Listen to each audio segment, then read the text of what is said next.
It's Thursday night in the A. You know what that means. Kelly Price and Tori McElhaney is coming at you on Rise Up Tonight, presented by AT&T. Well, Happy New Year, fam. We're trying to keep the vibes light and sparkly as we kick off 2025 here, Tori. Yeah, Kelly's trying to. I'm going more comfy for 2025. That's the goal. On that note, let's let bygones be bygones. Let's skip any timeout talk, what ifs. The fact of the matter is that this entire season all comes down to this week. Let's huddle up about it, y'all. Let's huddle up with Kelly and Tori on the world of Falcons football.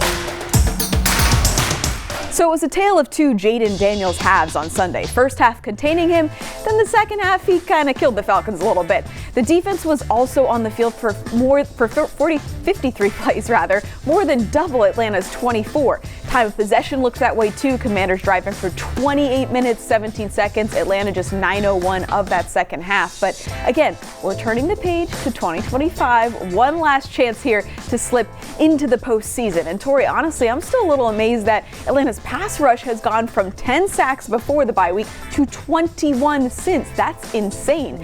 And as we look now to Carolina, Tampa Bay blitzed the heck out of Bryce Young in their win on Sunday. He was pressured on almost 70% of his dropbacks, sacked 5 times. Given what we've seen from Atlanta's pass rush lately, is that a formula that Jimmy Lake may lean on to succeed on Sunday? Yeah, so I absolutely think so. And honestly, I absolutely expect so. Here's a little fast fact for you guys at home. The Falcons have gone 5 straight games with at least 3 sacks. That's the longest active streak in the league right now. But more than that, it's a streak the Falcons haven't gone on as a team since 1997. We have been talking about pass rush problems for years. Years, you guys, years. So it's nice to see the Falcons finally break the pass rush code. Indeed. Meanwhile, an up and down day for Michael Penix Jr. in his first NFL start on the road. Overshooting some receivers at times, still working through timing with these starters who he hasn't worked with at all, he talked about the other day. But my biggest takeaway is that he gave you a chance in this game late and showed why the Falcons brass had such conviction in drafting him. I mean, the dart to Kyle Pitts, come on. Do you evaluate this as like a promising game on this front despite the loss? I do, and for all the reasons that you just listed. Something I have really been pleased about in regards to Mike's first 2 outings is that he doesn't really make many mistakes in his decision making specifically. Hear me out on this. Yes, he did throw an interception early, and yes, he did overshoot his receivers in maybe one too many throws. But when you really go back and watch his performance, you see the vision there. You like the idea of what he's trying to do. And I think it's only a matter of time before those overshot throws turn into on-the-money dimes. I asked him what surprises him most about these first 2 starts, and he said that exactly without unprompted. He was like, I'm going to be working with these guys to not be overthrowing them. So he knows that that's something he's got to work on. So we all know this could be it. This first game in 2025 could be the last of the Falcons' 2024 campaign. After dropping the game in Washington, Grady Jarrett said they were, quote, disappointed but not defeated, unquote. But if the Saints don't pull off what seems kind of like a miracle in Tampa Bay, Atlanta's season will be done. If this is our last episode of the year, Tori, what was your biggest takeaway from this season? So surprisingly, it goes back to something that Kirk Cousins actually said as training camp was coming to an end. It's the idea of perception versus reality. The perception I had of what this team could be in 2024 is not what the reality of it is a couple days into a new year. My perception of this team is that it would have been NFC South champions, that it would have had 10 wins in the regular season. And well, we know the latter isn't happening, and the former feels, to your point, like a dream more than something that can realistically happen. And there we have it. The reality is it's the reality that the perception of this team didn't end up being what we thought or expected it would be. And that's why my biggest takeaway of the season is a little bit like, wah, wah. I think we all echo that a little bit. We'll see how it goes. One final road trip to plan for and pack a fit for, and these boys did not miss. We were walking in, presented by Wells Fargo. We love a classic look for a business trip. Darnell Mooney hitting us with the navy window pane suit, and like the 1,000-yard season, he is quickly closing in on here. It is a thing of beauty. I'm so used to seeing Darnell in some really cool like streetwear on game days, so when I first saw these pics, I was like, okay. Okay, Darnell. Who is he? I know, looking dapper. Next up, Bijan Robinson giving us Christmas morning presents with the family. I mean, I wish we had a full body photograph here. I need to know if he was rocking the silk PJ bottoms as well. Also, am I crazy or did he wear this for the Christmas game last year? Because I remember that monogrammed pocket.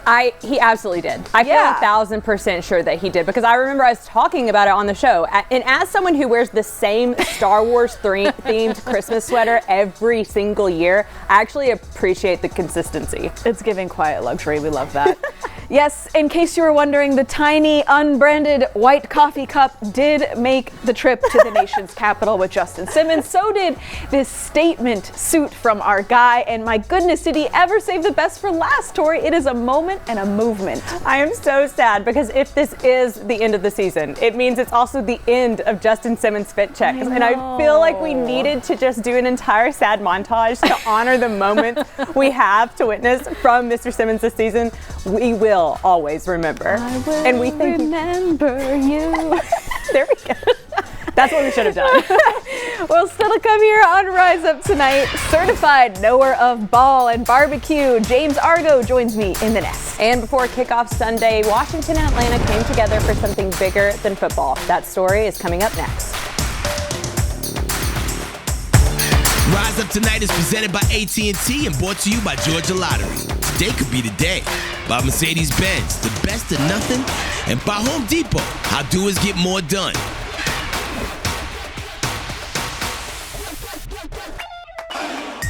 Falcons fans, do you ever wonder what's really on your favorite player's mind? It's time for Question of the Week, brought to you by Zaxby's, Famous Fingers and Sauces. What is your pet peeve on the team plane? Or many pet peeve on the team plane? On the plane? Yes. Dang, we don't really got none. They be playing cards. Liar! I haven't had any problems on the plane. Liar! You guys walking around with no shoes on? I'm one of those guys. Somebody with their shoes off, they smell bad. So. It's unforgivable. Yeah, I gotta have the feet out. But I still have socks on though. I'm not just trifling. I'm a total monster. Yeah, I'm not bad like that. Every time we take off and land, everybody has stuff just sitting up, and when they take off, you just hear everything go crashing, falling all over. When they land, it all falls. Water bottles and phones are flying up the aisles. I just pick your stuff away when we're taking off and landing. That's my pet peeve. Okay, that's a good one. One day it's gonna hit me in the head, and I'm gonna get mad about it. And then you'll be really mad. Exactly. I don't know. Everyone's pretty quiet, keeps themselves, movies. I don't think there's really anything that gets going, no. Liar! The worst. Maybe putting the seat back. I don't know. I'm already like here. When they do this, now I'm like, come on, bro. I know you're trying to get comfortable, but you're making me uncomfortable. But I do it to other people too. I don't really have long legs, but like my space. Oh, I'm asleep on the plane, so I don't really. So you don't even know what's going on? I have no idea what's going on. Oh, that's probably for the best. Every time I get in, I'm asleep. I guess a farter or somebody that, blow up the bathroom. Yo, the no shoes, that is savage. Who does that? Diabolical. I'm like, absolutely not. No, I mean, also, these football players are huge. Don't back your seat up into them. That's not fair either. No. As someone who's on the plane, the fact that there's so much happening at the front and things are just falling about, I'm like, what plane am I on? They're not falling back all the way to you, I guess. No. Well, as we head into the new year, there's a lot of looking back at the last 365 days, reminiscing on 2024, thanking it or wishing it good riddance, depending on the kind of year you had. But as we look back on this Falcons season, it's really been kind of like this, right? It's hard to say if it's been mostly problematic or mostly progress. And that was pretty much encapsulated by Sunday's game in Washington, which is exactly what you wrote about in your notebook this week. I did. I wrote that it really did feel like the Falcons' overtime loss to the Commanders was a microcosm of their entire season. They don't have the start that they want, but they find a bit of firepower in the second quarter, or as metaphors go, October, and then momentum completely swings the other way in the third quarter, or November, and it takes a major move to get a little bit of that momentum back. Think a game-tying touchdown pass to Kyle Pitts, or replacing Kirk Cousins with Michael Penix Jr. But after all of it, it just wasn't enough, despite the fight this team did show down the stretch. And that's that on a metaphor of an entire season, kind of wrapped together in a Christmas gift from the Washington Commanders. Well, our old pal Dan Quinn and Raheem Morris teamed up this week for a cause bigger than football. Time to rise up for Atlanta, brought to you by Truist. This week, the Falcons and Commanders ran stadiums together to honor veteran NFL assistant coach Greg Knapp, who was killed in 2021 when he was bicycling and hit by a distracted driver. Since then, members of the NFL community have taken to stadium stairs to raise awareness to make roads safer. Knapp was known for climbing stairs before every game during his 25-year career, and he worked with both Quinn and Morris in his second stint with the Falcons from 2018 to 2020. And this week, they joined the ranks of more than 500 people and more than 20 NFL teams to do this, with more than $25,000 raised in Knapp's honor to date. Well, the Falcons are on the cusp of having two 1,000-yard receivers for the first time since 2012. We're talking about one of them to end the show. And they say, do what you love. Well, James Argo turned his passion and his talent into his livelihood. Just up the road in Oconee County, we go in the nest to talk ball and barbecue next. Welcome back to Rise Up Tonight. Let's head in the nest with Kelly, Tori, and this week's special guest, brought to you by Mercedes-Benz. Y'all, we are so excited for this In the Nest guest because this smells so amazing. I cannot wait to dig into it. I hope you guys can see how beautiful this rack looks right here. James Argo is here with us. He is in charge of all of these amazing rubs and sauces that you see here. You turned your love of barbecue clearly into a family business. Take me through how this kind of came to be. Well, I mean, I was one of the first of my buddies that was smoking meat in the early 2000s, so I just developed our original sauce, and then during the pandemic got talked into selling some to some buddies of mine. They said that they could sell it. I didn't believe them, but we did. I made a case of 32-ounce mason jars for them. They moved it in less than a week, and maybe I was onto something, and here I am just over 2 years later, and 185 stores in 16 states. So been hustling a little bit. Yeah, I mean, from the mason jars to these packages, I mean, everything looks amazing and smells amazing. You went to Brookwood High School. You played football at Valdosta State. Oconee County is where you're at. So you are very locally, in this. Talk about starting your business in this area, especially during the pandemic, because that was a really challenging time to do that. Yeah, it was a challenging time, and I had another job at the time, so I was able to do it on the side. It actually that changed 2 years ago. It was kind of a situation where I was getting a lot of traction through social media and things like that, that I thought I could give it a try, and it's been successful. But I'm just lucky to be in the community that I am. Oconee County is a great county. Everybody that is there loves being there. I've been there since 2015, hence the name Oconee Gold. I'm so proud of that county and the way it's helped me raise my children and my family that I thought, why not better to name the sauce Oconee Gold. Tell me about some of the stuff we have here to use with the sauce. Absolutely. So first of all, everything that we have here has been hit with our Oconee Gold dust. It's our all-purpose rub. It's great on everything. You could throw it on veggies if you want. My kids love it on French fries and tater tots, but it's on everything that you see here. We've got smoked wings that my good buddy Mark Frazee from Frazee's Meat and Market did for me. He also provided us with the ribs. Nice. So the ribs right here, these are done with obviously the rub, but we've got the Georgia Sweet Peach on these. These are done with our spicy, and this is done with our Big Jim's Carolina Red. We have white wingy buffalo chicken dip. I've got the chicken from a grocery store. It's just a rotisserie chicken. It's very easy to do like that. And I've got a combination of the white gold and our wingy, which becomes white wingy buffalo chicken dip. Nice. And then we've got our two kinds of sausage balls here, and those are from my home store, which is Stripling's in Bogart. They're a great outfit. There's 6 of them in the state, but this has got heavy sage sausage in it from Stripling's, and this is jalapeno cheddar, and both of these are made. This was made with our original sauce, and then our jalapeno cheddar is made with our jalapeno sauce. So you've got 7 sauces boxes now on the shelves, 185 stores, 16 states. Yes, ma'am. Talk about the expansion and how that kind of came to be in just a short amount of time. A lot of hustle. Yeah, no kidding. Getting into stores and just going and asking, not being scared to hear the word no. Some people don't want them, and that's fine.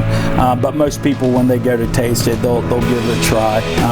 But it's just there's a lot of cold calling. Social media has been very good to me. I'll hit somebody up on Instagram or something, send them samples if they're far away. Like we're as far away as Minnesota, Brainerd, wow, Minnesota. That's crazy. So just got into a store in Kentucky. So it's a situation where they taste the sauce, they think it'll sell in their store, and then they'll come back with an order. I know we got to talk about the Falcons as well. That's right. So tell me about maybe some players that you've liked watching this season, or just general kind of thoughts about where the Falcons are at. Well, I love it. I love the way they're looking right now. The two-headed monster running back with Algiers and Robinson are amazing to right. me.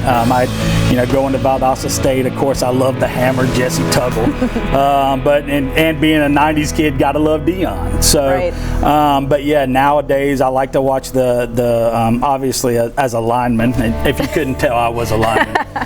But I like to watch the linemen. I think that they're doing a great job this year. We've 100%. got a lot of I just love the potential where this team is going. Right. You get a couple of draft picks in there to add into the other things that we've got going on. I think that the sky's the limit for the team. I like that you give the O-line some love because Always. I feel like they haven't gotten as much love as they deserve, especially with the run game being so good and keeping quarterbacks clean is such a big part of their job. But the Falcons have been doing such a good job on that offensive line. They're like the quiet heroes, I feel. Well, and especially, how often have they switched offensive coordinators in the last few years and offensive game plans. So yeah, I think the offensive line, as usual, are the unsung heroes.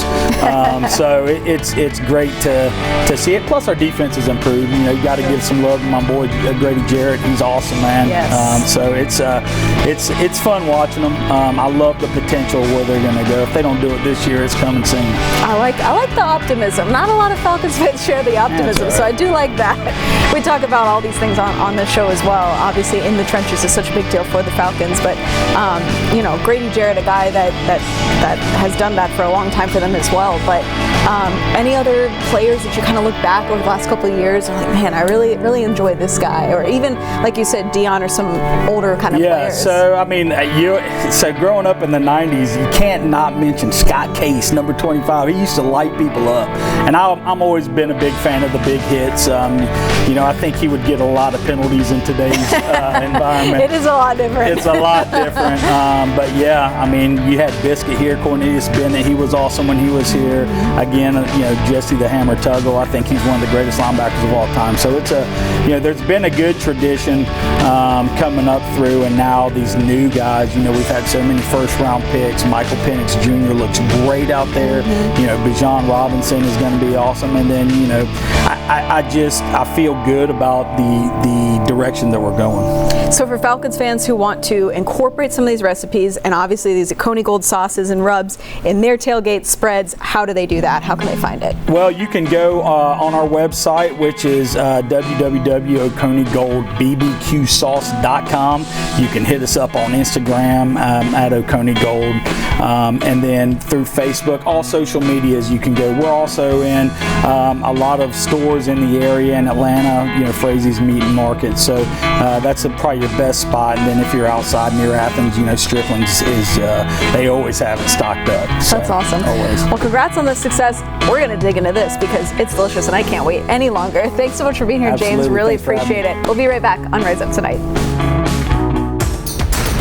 Hey Atlanta, this is Head Crack talking, and you watching Rise Up Tonight, presented by AT&T. Penix going to throw, caught, London far side. Drake spins, keeps his feet for the first down. Some nice moves there for the London Calling. It's about time we awarded our guy Drake with the Dirty Bird chain. He broke 1,000 yards on the season this past Sunday for the first time as a pro. He's also set new career highs in all major categories like receptions, receiving yards, and touchdowns. We already suspected this, but the X-rays came back clear, Tori. He's got that certified dog in him. Drake. He's playing up to the number 8 overall draft pick. And you know what? He's the same guy regardless of who's quarterbacking, which I think is a testament to his ability. The Falcons have something so good in Drake, and he's someone who should get one of the last Dirty Bird chains of the season.